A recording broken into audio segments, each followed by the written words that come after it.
Avanza el acuerdo para aumentar el techo de la deuda en Estados Unidos. La Cámara de Representantes aprobó el miércoles elevar el límite de endeudamiento federal, lo que pone al país un paso más cerca de esquivar la amenaza de un catastrófico default, apenas 5 días antes de la fecha límite fijada por el Tesoro. La Cámara Baja, profundamente dividida, aprobó con 314 votos a favor y 117 en contra suspender el techo de la deuda hasta 2025. El presidente Joe Biden celebró la votación considerándola un paso decisivo para evitar el default de la primera economía mundial. Se espera que el Senado haga lo mismo antes de que termine la semana.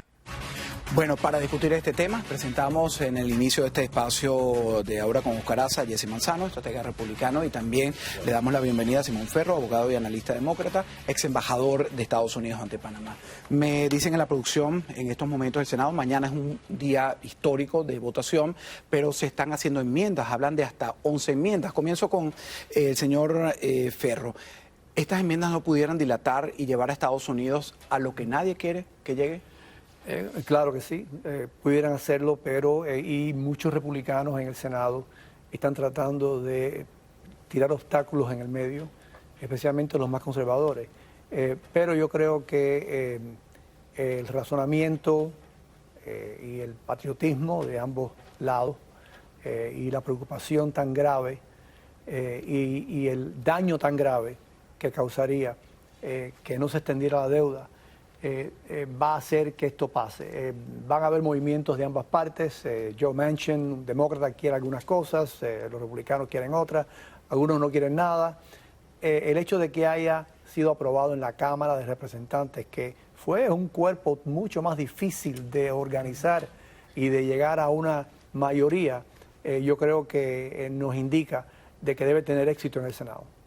¿Tendrá éxito en el Senado, a pesar de estas enmiendas de las que estamos hablando? Yo creo que sí, Alejandro. Como dijo el embajador Ferro, el hecho de que esto se haya sido aprobado en la Cámara es un gran éxito, en especial para el presidente de la Cámara, el líder McCarthy, que fue el que dijo desde el primer día que él quería negociar una solución, que esto no podía ser simplemente un alza para que el gobierno siga contrayendo deuda, sino que tenía que haber algún tipo de recorte también. Y yo creo que ha sido un gran éxito cuando un documento en un elemento político como es el Congreso recibe el apoyo de republicanos y demócratas casi por las mismas partes, y la oposición de republicanos y demócratas. Yo creo que hay un compromiso que ha sido bien solucionado. Bien. Ahora, en parte del terreno de las críticas hay quienes dicen que el presidente y la administración Biden tuvieron que ceder. ¿En qué cree, si me lo puede explicar o no lo puede explicar a la audiencia, ahora con Oscar Aza, en qué cedió, en qué no cedió el presidente de Estados Unidos? Mira, número uno, el presidente de Estados Unidos fue criticado por el ala izquierda del partido por negociar, por sentarse a negociar. Biden es bueno, efectivamente tiene 80 años. Biden es de otra generación. Cuando los demócratas y los republicanos se sentaban, como estamos nosotros aquí, a negociar por el bien del país, él siempre dijo durante su candidatura que él iba a hacer todo lo posible en cualquier tipo de tema importante de negociar con los republicanos.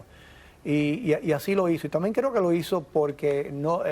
al igual que en otros años cuando hubo este tipo de riña y fuimos casi al precipicio también en la deuda, ambas partes siempre lograron hacerlo sin ningún tipo de acuerdo, porque tenían que hacerlo.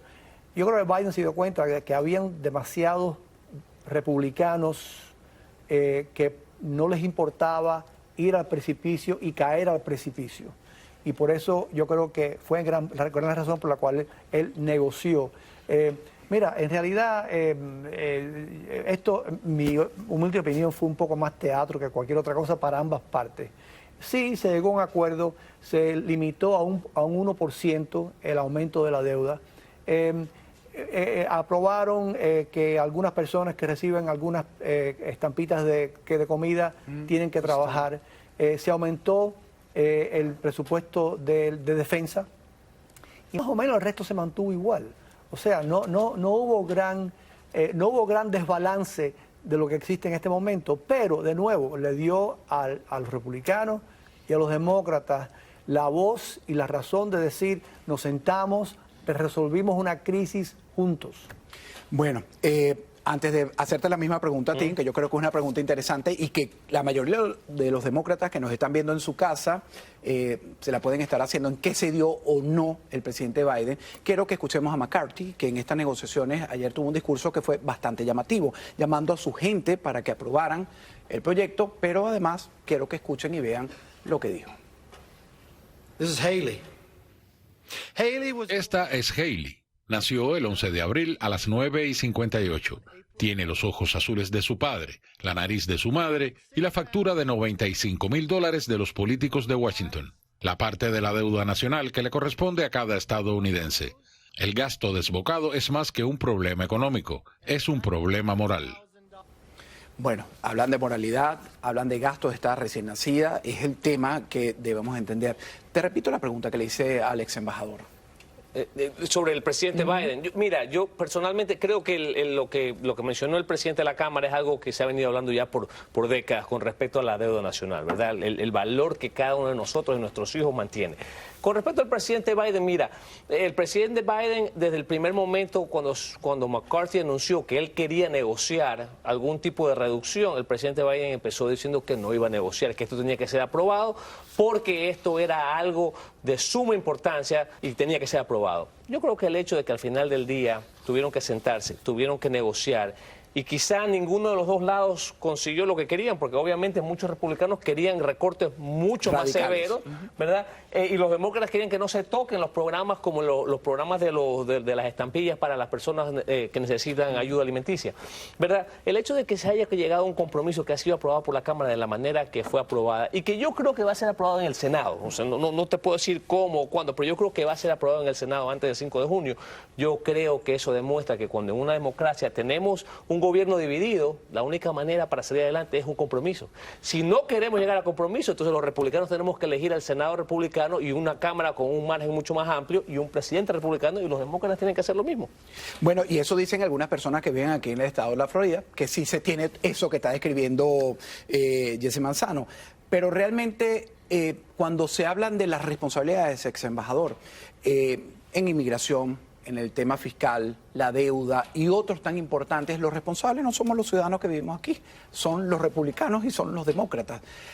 ¿Por qué les cuesta tanto ponerse de acuerdo? ¿Es política? ¿Es realmente ganar? Yo quiero llegar a la Casa Blanca. ¿Es ese el tema fundamental, sin importarle a los más de 300 millones de estadounidenses que viven en este país? Mira, esto es un tema y un deterioro en realidad en la civilidad y en el proceso político nuestro que hemos estado viendo desde hace mucho tiempo. Nosotros soñamos con el tiempo de antes de Reagan, ¿no? O sea, siempre usamos el ejemplo de Reagan y Tip O'Neill, claro, que era el presidente de la Cámara, que se decían cosas, hablaban y después por la tarde salían a darse un trago. Los dos eran irlandeses, así que había una cosa que les gustaba unía, mucho. Pero ya eso no existe hoy en día. Y no existe hoy en día. ¿Por qué? Perdona que le interrumpa. Mi humilde opinión es porque desde hace un tiempo la táctica, y yo voy a de los dos partidos, pero en mi opinión más de los republicanos, ha sido en demonizar al contrario. Hoy en día ya no hay amigos, no somos rivales, somos enemigos. Somos enemigos y cada partido le dice a su base: estos otros quieren destruir al país, quieren destruir la democracia, quieren destruir todo lo otro, y son nuestros enemigos. Y con los enemigos no se puede hablar. Los enemigos se tienen que eliminar, se tienen que humillar. Y cuando uno le crea la mentalidad a la base política de su partido, de esa mentira, entonces es difícil justificar, sentarse a hablar de temas importantes y llegar a un acuerdo. Porque si todo lo que esta gente dicen es malo, ¿cómo yo voy a acceder a cualquier cosa o un acuerdo balanceado con el otro lado? Claro, no hay importancia o no le dan importancia al pueblo, sino sencillamente tú eres malo o estos ven al otro como malo. Pero bueno, seguiremos hablando de otros temas importantes al volver, pero veremos cómo se vivió en la Florida la protesta Un Día Sin Inmigrantes, una huelga laboral en rechazo a la nueva ley de inmigración que entrará en vigor el próximo mes. Además, veremos la reacción de Donald Trump al enterarse de la caída del presidente Joe Biden. No se la pierda.